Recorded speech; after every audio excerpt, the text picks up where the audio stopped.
When I think about death, I tend to think about my own death. And though for most of us that's a scary proposition, this thing that I am and what I'm doing will suddenly cease, for me, I use it to charge and amplify the richness and depth of the time I'm spending. Because I know that this is short. Anytime I'm making time not a resource and just pretending I'm going to have as much of it as I want, then I'm often wasting that time or not enjoying the time that I have. If you know you're only going to have one more piece of candy for the rest of your life, you're going to really enjoy that candy. But if you think there's infinite candy, then you'll just pop it and don't even think about it. So I think the same way about time.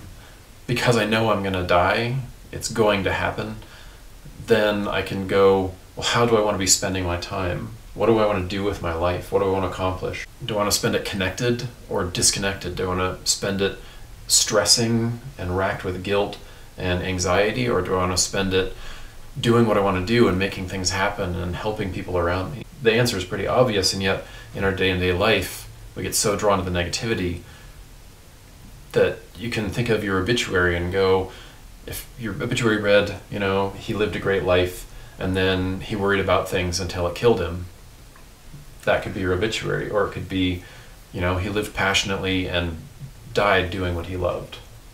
So for me, if I think about that, my epitaph, what is it going to read? What's my obituary going to say?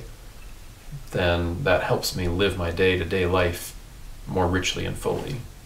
The way I grew up, it was not talked about. It was held as bad and scary and very sad. And so bad, scary, and very sad that we didn't talk about it. Nobody would talk to me about when I was 8 years old and my Uncle Harry died and he was only 10 years older than me.